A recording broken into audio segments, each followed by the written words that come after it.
इस वीडियो के अंदर हम लोग रिव्यू करने वाले हैं पराग पारिक के फ्लैक्सी कैप फंड को, जो कि काफ़ी ज़्यादा पॉपुलर फ्लैक्सी कैप फंड है। तो भाई क्या टाइम आ चुका है इस फंड से एग्जिट करने का, क्योंकि ज़्यादा कुछ अच्छी परफॉर्मेंस नहीं दिखा रहा है पिछले 1 साल और 6 महीने के अंदर। प्लस इसको कंपैरिजन करेंगे बेस्ट फ्लैक्सी कैप फंड्स के साथ में। मेरी पर्सनल भी इसके अंदर एसआईपी चल रही है, तो कितना मेरे को रिटर्न्स मिल चुका है। कुछ यूएस स्टॉक्स भी ये होल्ड करता है, तो किस टाइप की इसके पास में होल्डिंग है, कितनी लार्ज में, स्मॉल में, मिड कैप में, तो ये सारी जानकारी देने वाला हूँ इस वीडियो के अंदर। तो प्लीज़ पूरा वीडियो ज़रूर देखिएगा।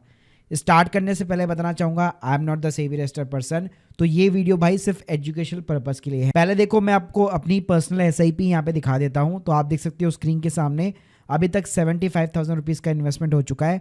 डेडिकेटली एसआईपी की बात करो तो 1 साल से ऊपर हो चुका है। जुलाई से यहाँ पे ऑलमोस्ट स्टार्ट कर दी थी मैंने। और एक्सआईआर की बात करो तो 35.33% का मेरे को यहाँ पे रिटर्न वगैरह मिल चुका है। अब देखो इस फंड की यहाँ पे अगर हम लोग बात करें तो फंड साइज भाई काफ़ी अच्छा खासा है। 78,000 करोड़ का फंड साइज है। और एयूएम जो पूरा का पूरा है वो अपने आप में जो पूरी कैटेगरी है ना फ्लैक्सी कैप की, उसमें 18% कॉन्ट्रीब्यूट करता है। एक्सपेंस रेशियो भी देखोगे तो कैटेगरी एवरेज से यहाँ पे कम है, अच्छा है, 0.63% का है। अब अगर हम लोग बात करें रिटर्न्स की, तो देखो पिछले 1 साल के अंदर 39% का एनुअलाइज रिटर्न निकाल के दिया है, 2 साल के अंदर 30% का, 3 सालों के अंदर 19% का, 5 सालों के अंदर 27 का और 10 सालों के अंदर 19% का कैगर रेट है। तो अगर आप पिछले 10 सालों में या 5 सालों में देखोगे तो हमेशा ये टॉप 3 के ऊपर डेफिनेटली रहा है।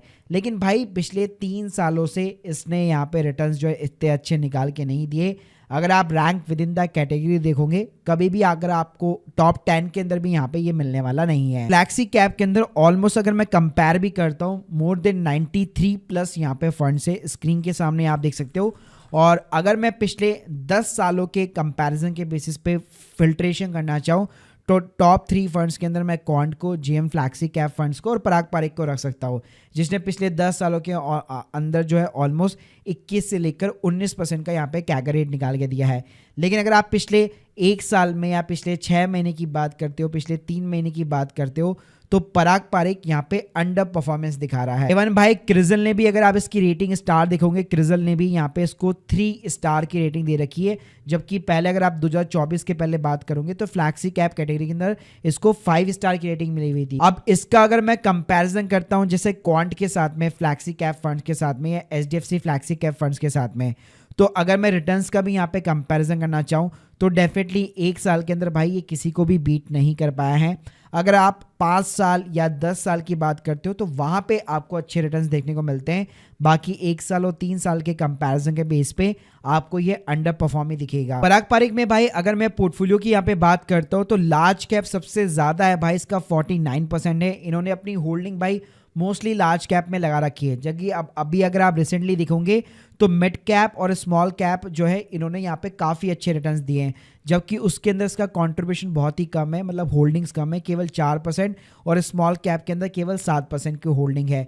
इसके अलावा इसमें वैसे फॉरेन इक्विटी भी है, जैसे आप देखोगे टॉप 10 स्टॉक्स के अंदर आपको फेसबुक जैसी कंपनीज भी यहाँ पे देखने को मिल जाएगी। जबकि अगर आप दूसरे फंड्स देखोगे जैसे कि जेएम फ्लैक्सी कैप फंड की बात करो या क्वांट की बात करो, तो इसके अंदर अगर आप देखोगे तो यहाँ पे स्क्रीन के सामने आप देख सकते हो इन्होंने यहाँ पे मिड कैप और स्मॉल कैप के अंदर काफ़ी अच्छा खासा पैसा ला रखा है।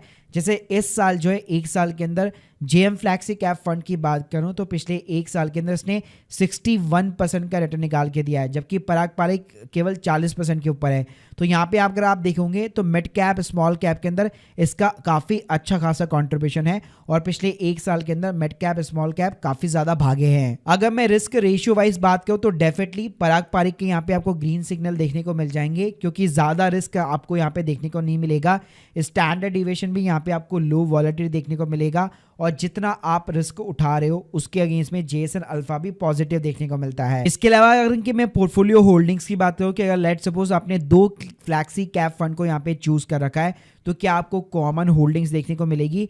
तो देखिए इनकी जो टॉप 5 या टॉप 10 जो होल्डिंग्स है उसमें लार्ज कैप में 1-2 कंपनीज आपको सिमिलर देखने को मिल सकती है, बाकी वैसे आपको यहाँ पे सिमिलर ज्यादा देखने को नहीं मिलेगा। इसके अलावा भाई अगर मैं पराग पारिक के अंदर इसके बेंचमार्क से भी यहाँ पे कंपैरिजन करना चाहूँ, जो कि निफ्टी 500 का यहाँ पे इंडेक्स है, तो स्क्रीन के सामने आप देख सकते हो पिछले 1 साल के अंदर ऑलमोस्ट निफ्टी 500 इंडेक्स के इक्वल ही यहाँ पे इसने रिटर्न बना के दी है।